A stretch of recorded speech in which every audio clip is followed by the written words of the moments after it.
welcome to What Would Mom Say? Today we're making paella. Natalie and Hayley are here helping me. So right now we've cut up 4 peppers, 2 red, 2 green, and how many onions, Hale? 1.5, Mom. 1.5, okay. And we've also pressed about 5 cloves of garlic. Nope, we've pressed 3. 3, well, it could be 5 soon. Could be 5. And this is actually a little bit of what they call ham steak, or you could get Black Forest ham. You could use sausage if you'd like. It's just to give it kind of a smoky flavor. And where's this ham from? This ham is from Shaw's Market. But I believe it's a Vermont ham. I'm pretty sure it's Vermont. And we like to keep it local. That's right. So hold on 1 second. I'll be right back and we'll show you how to put it all together. Hi, we're back now. I'm just about ready to start. We have about a 1/4 cup of olive oil in this big, huge pan. We're doing this paella actually on the stove instead of the oven. So right now you can see that the oil is kind of heating up. See, it's crackling a bit. And we're going to start putting in our ham and peppers. We're going to put the ham in first. So just slide that baby in. I'm going to turn down the heat a little bit. That is really cooking. Make sure you always have everything else too. I have a tendency of not doing that. You know, you want to make sure you got your spoons out and all your food prepped in advance. It makes the cooking much easier. So when we come back, we're going to start adding the other vegetables. And right now we're just sauteing that to get the nice ham smoky flavor out. Mmm, tasty. We're going to throw this all in the pot with the garlic. Yeah. And you can never have enough garlic, so if you wanted to have a little more garlic, you can do that. We also might be adding a little bit more olive oil to this because we have quite a bit of peppers. And when we come back, we'll start showing you how to put the, going to add a little more oil. When we come back, we're going to start adding the rice mixture and then the seafood, and then we'll just wait for it to cook. Easy as that. Okay, now we're going to add the crushed tomatoes, and this is quite a large, big can. So we're going to cut down our liquid when we add the rice by 1 cup. So this is crushed tomatoes, and these are really the good Italian ones. So we'll pour the whole thing in there. Give it a little mix. And now this is also when I like to add some spices to it, so the spices start cooking in it, and I love Mrs. Dogs. Mom, tell us about Mrs. Dogs. You know what? I wish I could tell you more about Mrs. Dogs, but she makes this great jerk sauce, and someday I'm going to meet Mrs. Dogs. I think she could be a friend of my brother's, or he could have lied to me about that, as well as a few other things he's lied about in his life to me. But in the meantime, it's a Jamaican jerk sauce that's made up of a lot of different spices, and it's cured, and it has like a really good kick to it. Here, want to give a sniff. Here now. Oh my God.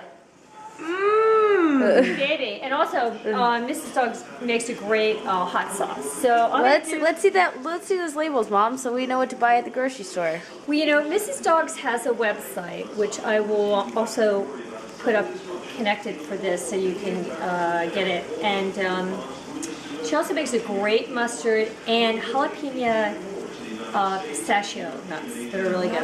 And she always includes dog treats with your order. So I'm not a big one on that. Hey Neville, how do you feel about Mrs. Dog's dog treats? Oh. Baby. Okay, I'm going to add the Mrs. Dogs in. I am not one who likes to measure, so I just like to dump it in. It's probably about a little more than a tablespoon to start out with, and a little hot sauce. And hopefully my arms were not jiggling when I just did that. Okay, so we're going to stir this up, and we're going to let that cook for just a few more minutes. When we come back, we're going to be adding the rice. We're going to be adding the liquid, covering it up, and letting it cook halfway through. Okay.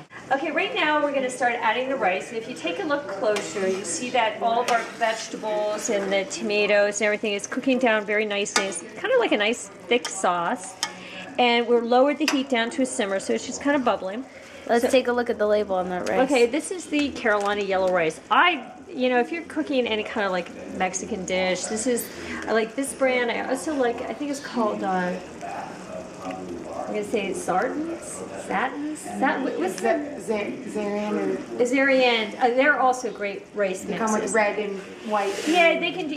They have ones that are jambalaya mix. There's ones that are gumbo mix. They have great rices too. But for this dish, since we're adding a lot of the vegetables, and instead I could have had one big packet, but I have 3 little ones. So Sal, why are you adding the rice right into this mixture?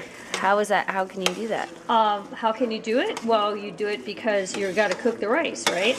And what you want to do is you follow rice packet instructions to the T, because rice cooking is kind of a little bit of a science. So we have 3 packets, and that's also calling for 5 cups of liquid. So what I've done is, in actuality, I've used half chicken stock and half water. This is 4 cups. And the reason why I knocked it down to 4 cups for now is we put in the crushed tomatoes, which is very liquidy. So there's a little bit of liquid already in this dish. I'm going to add this, and if we need more liquid, if the rice is a little hard, we can always add to it. It's better to always add something as to try to take something away, because that never works. So we're going to add this, and we are going to bring this up to a quick boil just so we know that's heated. And the minute this comes back up to a boil, we're going to lower it to a simmer, put the lid on it, and cover it until it's about maybe a third to halfway cooked. And then we're going to add the seafood and cook it the rest of the way. So we'll see you in a minute. Okay, so right now we're coming back. We're going to add the shellfish. Right now the rice mixture is sort of like getting a little al dente, so sticking to the bottom, so we want to make sure we want to get it off the bottom with the heat on really low, and we might actually turn the heat almost completely off on it because there's enough heat in the rice right now to cook everything. So we have like a bag of washed up mussels and a bag of shrimp that have been deshelled. We're going to throw those in. And what we're going to do is just turn them into the rice mixture, because this rice mixture is nice and hot. We're just going to kind of go like this. We have, like, as far as the mussels and the shrimp too, let me tell you, they're really clean. We've rinsed them. We've kind of made sure there's no rice, or I'm sorry, not rice, any sand on top of the mussels, so they're good and clean. And I think I'm going to add a little more liquid to this. This rice is kind of eating up the liquid in here. So I have a little more chicken stock. I'm going to pour, this is, let me just take a look. I think this is probably a little less than a cup. But I'm not going to put the whole thing in. I'm just going to put maybe, that probably looks like about a quarter cup, half a cup of liquid.